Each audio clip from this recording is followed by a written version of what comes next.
카르페디엠 세일링에 다시 오심을 환영합니다. 채널이 처음이시면 마르코입니다. 저는 세일 캐나다 크루징 강사입니다.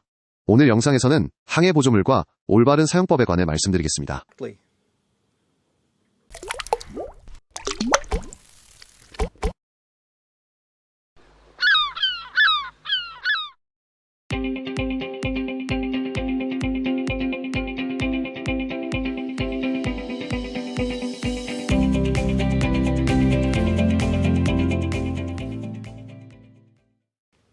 돌아왔습니다. 제가 없는 동안 보내주신 성원에 감사드립니다. 이 영상으로 다시 정기 업로드 일정으로 돌아왔습니다. 2주마다 수요일 저녁 6시에 새로운 영상이 올라올 것입니다. 지난 몇 주와 몇 달 동안 제가 얻은 모든 영상으로 싱글 핸딩에 대한 새로운 시리즈를 시작합니다. 번갈아 올릴 것입니다. 싱글 핸딩 영상, 일반 관심 영상, 그리고 다시 싱글 핸딩 영상입니다. 싱글 핸딩 영상만 계속 올리지는 않을 것입니다. 약간 섞을 것입니다. 하지만 여러분의 모든 성원에 진심으로 감사드립니다. 제가 영상을 올리지 않았음에도 계속 구독해주신 새로운 구독자분들께도 감사합니다. 어쨌든 영상으로 가겠습니다. 늘 그렇듯이 이 항해보조 장비 영상에 대한 쇼노트가 있는데 이것은 꽤 복잡할 수 있습니다. 그래서 뭔가 얻어가시길 바랍니다. 다양한 항해보조 장비에 대한 여러 작은 포스터들을 저희 웹사이트 쇼노트에서 꼭 확인해 보십시오. 그리고 개념 및 그런 것들도 말입니다. 자, 그럼 영상으로 넘어가겠습니다. 에피소드 39. 항해보조 장비에 오신 것을 환영합니다. 북미에서 흔히 사용되는 이 일반적인 규칙을 바로잡는 것으로 시작하겠습니다. 귀향시 빨간색 오른쪽. 저는 여러 가지 이유로 이 말을 정말 싫어합니다. 첫째, 보시다시피 이것은 세계의 특정 지역에서만 적용됩니다. 저에게는 알 수 없는 이유로 아마 우리가 도로의 왼쪽과 오른쪽에서 운전하는 방식과 비슷할 것입니다. IALA는 세계를 두 개의 지역으로 나누었습니다. 지역 A는 유럽, 아프리카, 그리고 아시아이며 지역 B는 북미, 일본, 한국, 필리핀입니다. 지역 A에서는 상류 방향으로 진행할 경우 스타보드 항로 표지는 초록색입니다. 지역 B에서는 빨간색입니다. 그래서 상류 방향으로 진행할 때는 우리가 되돌아오는 것이므로 빨간색 스타보드 항로 표지는 스타보드에 둡니다. 이 규칙은 보시는 바와 같이 매우 특정한 상황에서만 적용됩니다. 항구에 진입하거나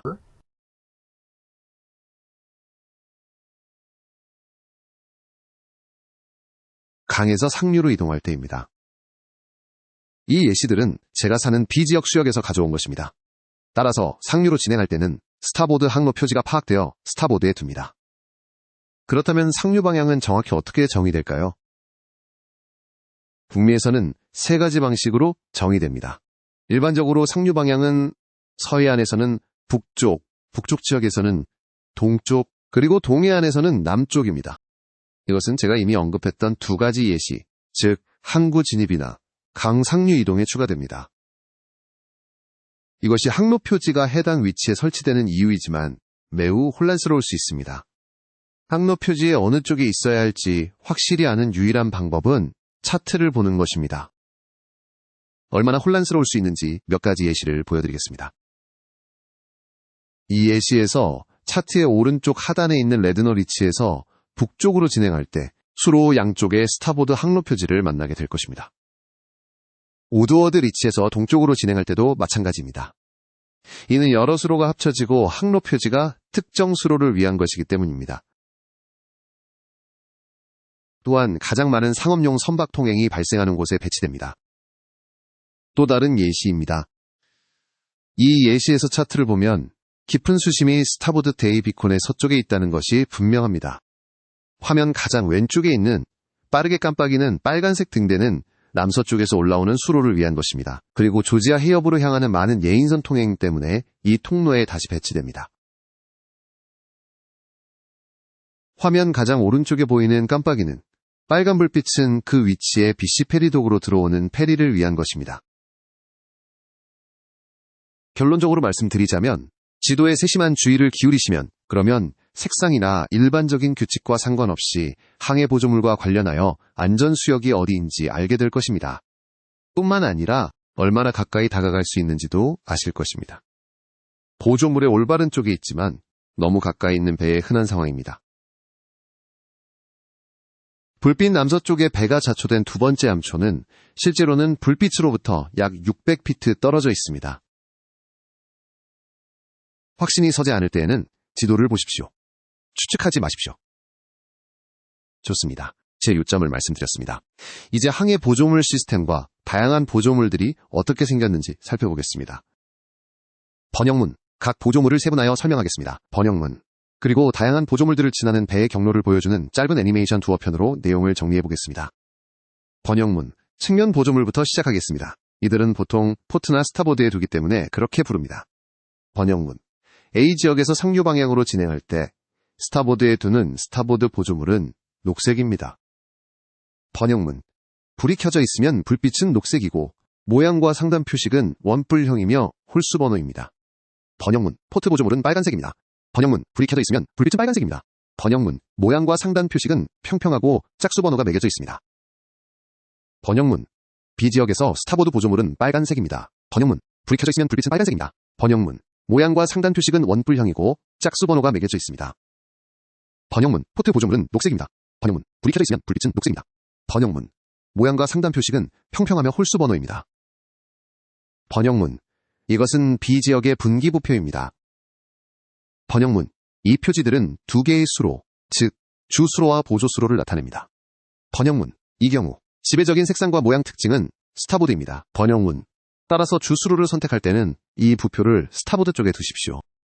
번역문, 부표에는 보조수로를 나타내는 녹색이 일부 있습니다.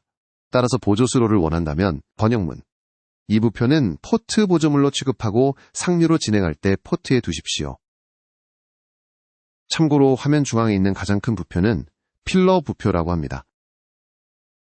이 큰 부표들은 때때로 종을 달고 있으며 이때 벨 부표라고 합니다. 왼쪽에 있는 것은 원추형이며 때때로 넌이라고 합니다. 오른쪽에 있는 것은 스파 부표라고 합니다. 이것들은 포트 분기 부표이며 이 경우 주 수로를 선택한다면 이 부표를 포트 보조물로 취급하여 상류로 진행할 때 포트 쪽에 두게 됩니다. 주수로와 보조수로를 결정하는 것은 주로 수로의 항해 가능성입니다. 더 넓고 깊은 수로가 주수로가 될 것이며 일부 선박은 보조수로를 항해할 수 있습니다. 보조수로가 항해 가능한지 확인하는 것은 항해사의 책임입니다. 이것들은 주로 조명이 없어서 주간 표지라고 합니다. 주로 협수로에서 사용됩니다. 중앙에 있는 두 개는 분기 주간 표지이며 분기부표와 같은 방식으로 사용됩니다.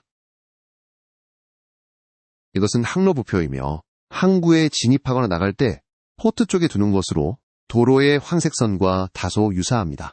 이 부표의 빨간색에 속지 마십시오. 이것은 스타보드 보조물이 아닙니다. 상단 표지 또는 모양은 구형이며 점등되면 흰색 불빛이 나옵니다. 이것은 고립위험 부표이며 상단 표지는 두 개의 검은 공입니다. 점등되면 불빛은 흰색이며 부표 주변은 모두 안전한 수역입니다. 다시 한번 해도를 면밀히 참조하여 고립된 위험이 무엇이고 부표로부터 얼마나 멀리 퍼져 있는지 확인하십시오. 다음으로 추기부표에 대해 말씀드리겠습니다. 이 부표들은 나침반의 추기점을 사용하여 안전수역 방향을 나타냅니다. 부표들은 상단 표지와 부표에서 검은색이 발견되는 위치로 식별됩니다. 북방위 표지는 위로 향한 원뿔 두 개를 가지고 있으며 검은색이 V 상단에 있습니다. 북쪽은 해도 상단이므로 위 원뿔은 기억에 도움을 줍니다. 안전수역은 북방위 표지 북쪽에 있습니다. 이 내용은 애니메이션에서 더 다루겠습니다. 남방위 표지는 아래를 가리키는 원뿔을 가지고 있으며 검은색이 V 하단에 있습니다. 다시 한번 남쪽은 해도 하단을 가리킵니다. 안전수역은 남방위 표지 남쪽에 있습니다. 서방위 표지의 상단 표식은 서로를 향해 모래시계를 만들므로 저 방위 표지가 잘록한 허리를 가졌다고 생각하십시오. 검은색은 V 중앙에 있고 노란색은 양 끝에 있습니다. 마지막으로 동방위 표지는 서로 멀어지는 원뿔을 가지고 있습니다. 검은색은 V 양 끝에, 노란색은 중앙에 있습니다. 마지막으로 이야기할 그룹은 특수부위입니다. 대부분의 특수부위는 도형 양쪽에 주황색 띠 두 개를 지닙니다. 다양한 도형은 부위의 목적을 나타냅니다. 위험 부위는 다이아몬드 모양을 사용하며 상업용 차량이 위험물 표지를 다이아몬드 모양으로 사용하는 것과 유사합니다. 또는 스키장의 더블 블랙 다이아몬드를 생각하십시오. 출입 금지 부위는 십자 표시 다이아몬드입니다. 도둑을 막는 창문의 빗장을 생각하십시오. 통제 부위는 원형이며 보통 속도 제한을 나타냅니다. 숫자 0을 생각하십시오. 정보 부위는 보트 사용자에게 정보를 제공하며 사각형 모양입니다. 저는 사각형 종이를 생각합니다. 기타 특수 부위에는 대형배를 위한 계류 부위가 있습니다. 노란색 부위는 주의 부위이며 해도를 참조해야 합니다. 빨간색과 흰색 잠수부 깃발은 물속 잠수부를, 흰색 부위는 수영구역을 나타냅니다. 그런데 하얀 대각선 줄무늬가 있는 빨간 깃발은 가장 잘 알려진 다이버 깃발입니다. 하지만 A를 나타내는 신호 깃발 알파가 다이빙 작업 중 개양하는 공식 깃발입니다. 이제 조금 다른 것인 항로 범위를 살펴보겠습니다. 항로 범위는 두 개의 패널로 구성되며 하나는 다른 것보다 더 높고 뒤쪽에 있습니다. 일렬로 정렬되면 안전수역을 통과하는 경로를 나타냅니다. 이것이 해도에서 항로 범위가 보이는 모습입니다. 이 얕은 모래톱을 지날 때 안전수역을 통과하는 경로를 여기서 볼 수 있습니다. 그것들은 항해 가능한 수로가 제한된 강어기와 삼각주에서 흔히 사용됩니다. 항로 범위에 접근할 때 낮은 패널 방향으로 조종하여 그것들을 일렬로 정렬하십시오.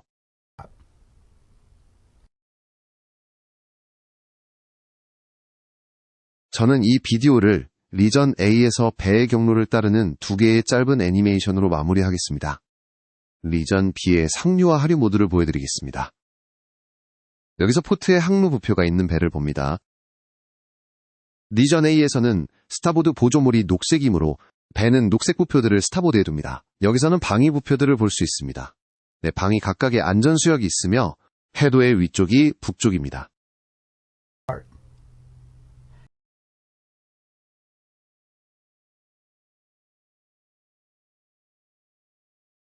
반대로 하류 방향으로 바다로 나갈 때 녹색 스타보드 보조물은 포트에 둡니다. 참고로 항로 부표는 다시 포트에 둡니다. 리전 B에서는 스타보드 보조물이 빨간색이므로 정반대입니다. 항로 부표를 포트에 둔 채 배는 빨간색 스타보드 보조물들을 스타보드에 두면서 수로를 따라 올라갑니다.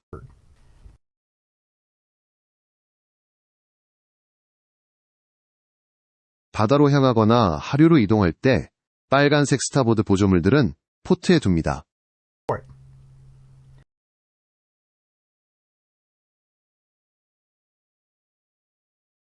B 지역의 이 애니메이션에서는 배가 부표가 더 넓다고 가리키는 왼쪽 수로를 선택하는 것을 볼 수 있습니다. 더 깊고 더 쉽게 항해할 수 있는 수로입니다.